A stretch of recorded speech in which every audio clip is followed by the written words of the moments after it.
আজি আমি ভাৰতীয় জনতা পাৰ্টিৰ কাৰ্যালয়ত আমাৰ বড়োলেণ্ডৰ পৰা অহা 5খন জিলাৰ কাৰ্যকৰ্তাসকলৰ সৈতে মত বিনিময় কৰিলোঁ আৰু আগন্তুক আমাৰ নিৰ্বাচনী প্ৰচাৰ সম্পৰ্কত তেখেতসকলৰ লগত আমি কথা বতৰা পাতিলোঁ।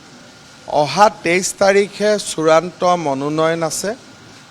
আমি চেষ্টা কৰিছোঁ যাতে 24 তাৰিখৰ পৰাই আমি প্ৰচাৰ অভিযান আৰম্ভ কৰিব পাৰোঁ, কাৰণ এইকেইটা দিন যিহেতু সময় খুব কম, আমি একেবাৰে সময় নষ্ট নকৰাকৈ যাতে আগবাঢ়ি যাব পাৰোঁ, সেইকাৰণে আমি আজি আলোচনা কৰিছিলোঁ। ইউজুৱেলি 23 তাৰিখে নমিনেশ্যন দিলে মানুহে 2টা দিন অলপ ৰখে, তাৰপিছত মিটিং হয়। নৰ্মেল নিয়মত 26-27ৰ পৰা মিটিং হয়, কিন্তু এইবাৰ আমি চেষ্টা কৰিছোঁ যাতে 24 তাৰিখৰ পৰা আমি প্ৰচাৰ অভিযানত নামি পৰিব পাৰোঁ। মইতো শুনা নাই। আমাৰ ইউজুৱেলি NDAত বা BJPত এবাৰ প্ৰাৰ্থী ঘোষণা হ'লে তাক আৰু সলনি ইউজুৱেলি নহয়, আৰু সলনি হোৱাৰ কোনো কাৰণতো মইতো তেনেকৈ একো দেখা নাই।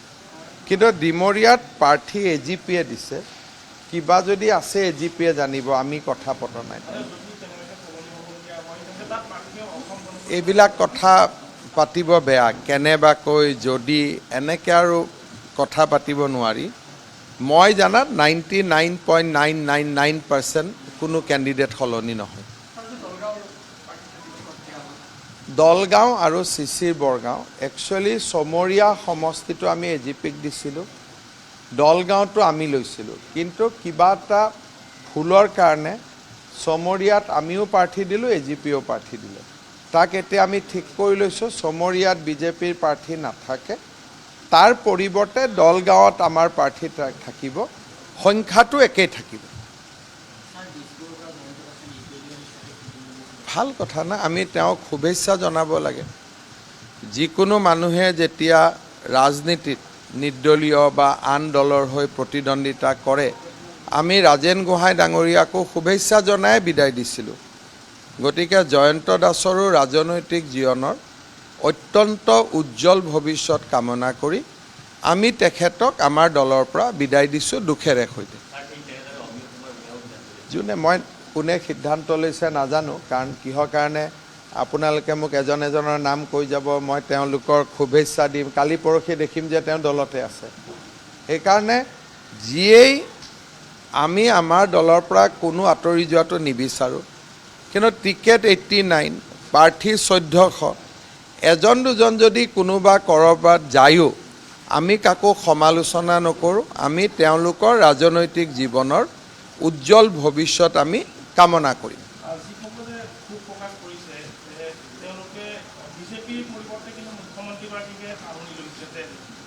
চাওক, কথাটো হ'ল যে যদি মই BJP দলৰ নেতৃত্বত আছোঁ, টিকেট কোনোবাই যদি নাপায়, মোক সমালোচনা কৰাটোতো স্বাভাৱিক। দলৰ নেতা হ'লে দলৰ নেতাইতো এই কথাখিনিতো মানি ল'বই লাগিব। মোক যদি কোনোবাই কিবা বেয়াকৈ কয়ও, সেইটো দলৰ নেতা এজনে কি কৰিব লাগিব, মানি ল'ব লাগিব। তাতেতো যুঁজ বাগৰ কৰা কথাটো নুঠে। তেওঁৰ লগত মই এতিয়া কাজিয়া কৰিম নেকি যে মই এনেকৈ কোৱা নাই, তেওঁ তেনেকৈ কোৱা নাই। গতিকে মুখ্যমন্ত্ৰীক মানুহে সমালোচনা কৰিব, বহুত মানুহে মৰমো কৰে। গতিকে যোগ আৰু বিয়োগৰ মাজতে জীৱন চলি থাকে।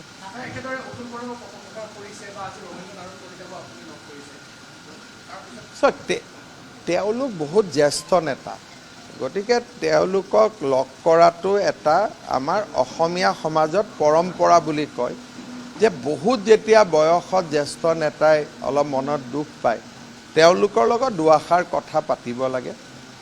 অতুল বৰা ডাঙৰীয়াক মই লগ কৰিছোঁ, ৰমেন কলিতা ডাঙৰীয়াক লগ কৰিছোঁ, আৰু বহুতবিলাক প্ৰাৰ্থীৰ নাম পেপাৰত পাইছিলোঁ। ৰাতিপুৱাৰ পৰা মই কথাও পাতিছোঁ। চবে কৈছে দাদাতো তেনেকুৱা কথা নাই, আমিতো নিৰ্দলীয় খেলিব খোজা নাই, টিভিহে আমাৰ নামটো উলিয়াই থাকে। গতিকে তেওঁলোকে কৈছে আমিতো খেলিবই খোজা নাই, টিভিতহে নামটো ওলাই আছে। সেইকাৰণে প্ৰথম চৰণৰ মনোনয়নততো আমাৰ এজনেও দিয়া নাই। দ্বিতীয় চৰণত কোনে দিয়ে কোনে নিদিয়ে এইটো 23 তাৰিখে আমি গম পাম।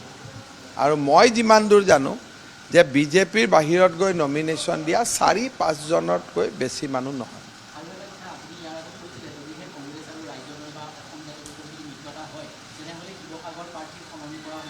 মই সলনি কৰাৰ কথা কোৱা নাই, আমি কৈছোঁ যে আমি পৰ্যবেক্ষণ কৰিম।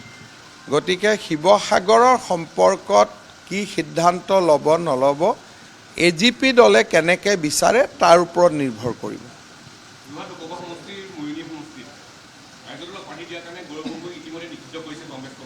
মোক এইবিলাকৰ ওপৰত মই কমেণ্ট নিদিওঁ।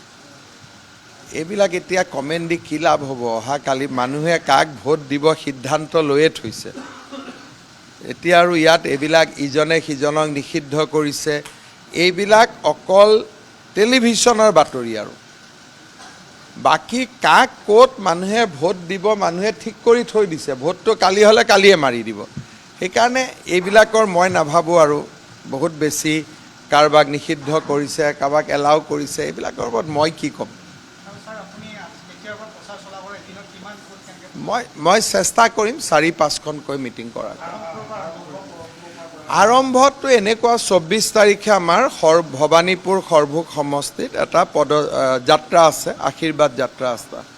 গতিকে 24 তাৰিখে ৰঞ্জিত দাস ডাঙৰীয়াৰ ভৱানীপুৰ সৰভোগ সমষ্টিত আমাৰ এটা ৰোড শ্ব' আছে দীঘলীয়াকৈ, প্ৰায় 40 কিলোমিটাৰ। একেবাৰে হাউলি, বৰপেটা, সৰভোগ আমি গোটেই অঞ্চলবিলাকেদি আমি এটা ৰোড শ্ব' কৰিম। কাৰণ যোৱাবাৰ যেতিয়া মই আশীৰ্বাদ যাত্ৰা কৰিছিলোঁ সেই জেগাখিনি এৰি থৈ আহিছিলোঁ। 24 তাৰিখে হ'ব, কিন্তু ৰেগুলাৰ মিটিং মই ভাবোঁ 26 তাৰিখৰ পৰা আৰম্ভ হ'ব।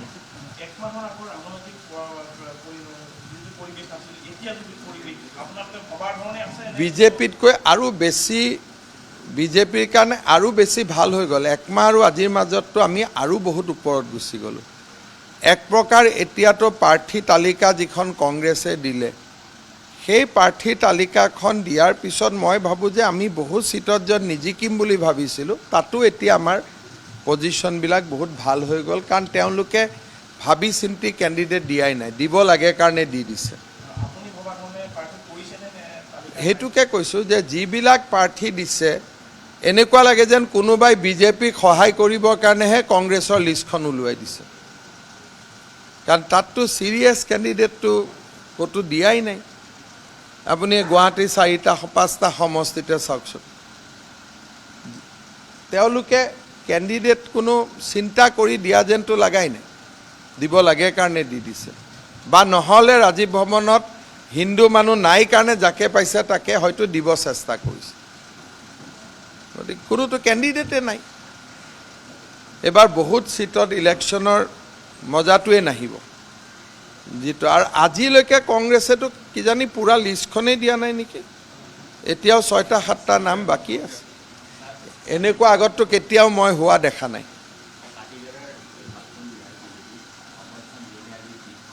যোন কৰিছে তেওঁক হয়তো কংগ্ৰেছে টিকট দিব, আমি শুভেচ্ছা জনাইছোঁ।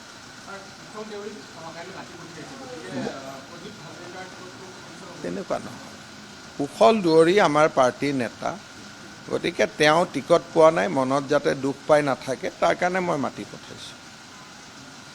হ'ব।